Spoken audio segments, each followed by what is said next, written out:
Hello दोस्तों, इस प्यार को क्या नाम दो स्टार प्लस के मोस्ट पॉपुलर शो में आपको दिखाया जाएगा। आस्था जो होती है वो मंदिर से आ जाती है, तभी जो सीता होती है वो श्लोक के लिए चाय लेके जा रही होती है। वो कहती है कि लाओ श्लोक की चाय मैं लेके चली जाती हूँ, क्योंकि उन्हें एहसास होने लगता है कि कहीं ना कहीं मैं इतनी ज़्यादा टेंशन में हूँ कि मैं श्लोक को टाइम नहीं दे पा रही हूँ और वो मुझसे ऐसा ना हो कि नाराज़ हो जाएं। जैसे वो चाय लेके जाती हैं कि श्लोक उनसे बात नहीं करते हैं, पहले तो उन्हें इग्नोर करते हैं। आस्था उन्हें बार बार यही कहती है कि श्लोक आप ऑफिस से कब आए, आप इतनी जल्दी क्यों आ गए ऑफिस से, क्या ऑफिस का सारा काम फिनिश हो गया था। जैसे ही वो उठ के जा रही होती हैं कि तभी श्लोक उनका हाथ पकड़ लेते हैं, कहते हैं कि हाँ कहाँ चली। वो कहती हैं कि मैं मंदिर से आई हूँ, तो मैं चाहती हूँ मैं मतलब तुम्हें टीका लगा दो। वो कहते हैं कि नहीं कोई ज़रूरत नहीं है, यहीं पर बैठ जाओ मेरे पास ही। पता नहीं तुम्हें क्या हो गया, तुम कहाँ खोई खोई रहती हो, बिल्कुल भी ध्यान नहीं दे पा रही हो। उसके बाद आस्था जो होती है वो कहती है कि चलो मैं टीका लेने नहीं जाती हूँ नीचे, मैं यहीं पर बैठ के ही टीका लगा देती हूँ। आस्था जो होती हैं वो अपने ही माथे का टीका माथे से ही श्लोक के माथे पर लगा देती हैं। कहती हैं कि देखो ना कितना आसान तरीका है एक दूसरे को टीका लगाने का। श्लोक जो होते हैं वो कहते हैं कि वाह, वैसे तो तुमने बहुत अच्छा दिमाग लगाया है। कि तभी जो श्लोक आस्था होती हैं वो देखती हैं कि जो सीता है वो किसी काम से आती है और कहती है कि मुझे जो है मतलब चाय के कप नीचे लेके जाने हैं, तुम्हारी चाय ठंडी हो गई, लाओ मैं दोबारा से गर्म करके लेके आ जाती हूँ। श्लोक और आस्था जो होते हैं वो छुप जाते हैं और सीता को देखकर दोनों रोमांटिक बातें कर रहे होते हैं। दोनों एक दूसरे की बाहों में बाहें डालकर आराम से बैठे हुए होते हैं। उधर आप देखेंगे अंजलि जो होती हैं वो ज्योति जो होती है वो कहती है कि कभी मैंने अपनी आई का ऐसे प्यार नहीं पाया। तभी जो आई होती है आस्था की वो कहती है कि ज्योति जब तक तेरी डिलीवरी नहीं होती है, राज्य खुशी तेरी नन्ही मुन्नी दुनिया में नहीं आती, मैं तुझे कहीं नहीं जाने दूंगी घर से बाहर। अब मैं तेरा बहुत ज़्यादा ध्यान रखूंगी, क्योंकि वो बहुत ज़्यादा घबरा जाती हैं। उधर आप देखेंगे जो सिद्धार्थ होते हैं उनको प्रमोशन हो जाता है। वो ऑफिस में एक आर्टिकल लिख के लेके जाते हैं, जो कि वरद जो होते हैं उस आर्टिकल को चेक करते हैं, लेकिन उस आर्टिकल में जिसके ऊपर आर्टिकल लिखना होता है वो उसकी जगह रोशनी का नाम लिख देते हैं। वरद जो होते हैं वो कहते हैं कि एक बार इस आर्टिकल को जरा पढ़ के तो देखो, ये आर्टिकल तुमने किसके ऊपर लिखा है। सिद्धार्थ जो होते हैं वो कहते हैं कि अरे सर प्लीज़ मुझे माफ़ करना, मैंने तो ध्यान ही नहीं दिया। उधर आप देखेंगे श्लोक जो होते हैं वो खेल रहे होते हैं गेम।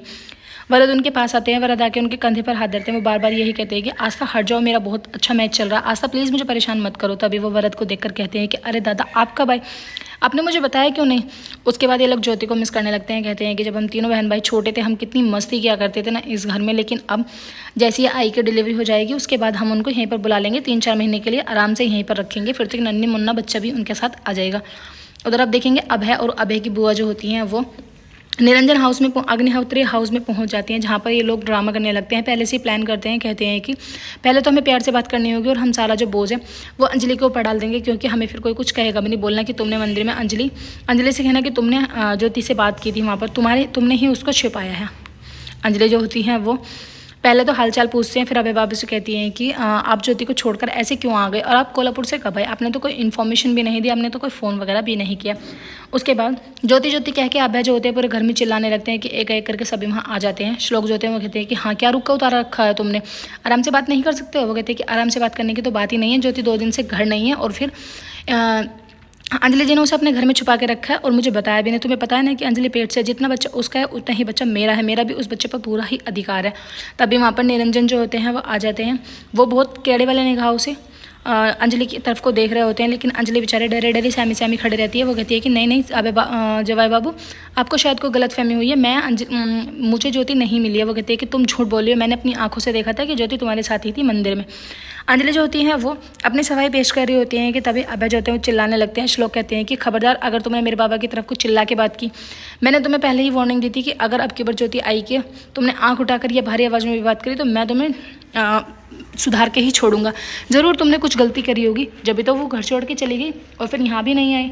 अभय जो होते हैं वो अपनी सफाई देते हैं, कहते हैं कि नहीं मेरी कोई गलती नहीं है, मैंने किसी को कुछ भी नहीं कहा है। निरंजन जो होते हैं वो कहते हैं कि अभय बाबू आप टेंशन मत लो, जैसी ज्योति का पता चल जाएगा हम उसे बाइज्जत तुम्हारे घर पर भेज देंगे। निरंजन जो होते हैं वो अपनी सफाई देते हैं, लेकिन अभय जो होते हैं वो कुछ ना कुछ कहते ही रहते हैं। कहते हैं कि तुम्हें पता है कि मेरे समाज में कितनी बदनामी हो रही है कि मेरी बहू पेट से और वो घर से बाहर हो गई, फरार हो गई।